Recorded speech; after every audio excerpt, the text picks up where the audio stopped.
Today in front of me Sony Xperia 10 Mark IV, and I'll show you that the device comes with the USB cable inside the box. So let's open the box, and here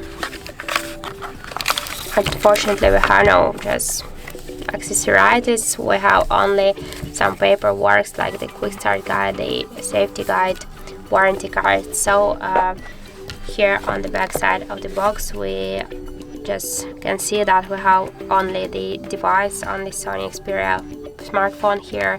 So we have on here a USB cable, the charger brick. You should buy them separately if you want to use them with your Sony Xperia. So that's it. Thank you for watching, and if you find this video helpful, don't forget to leave a like, comment and to subscribe our channel.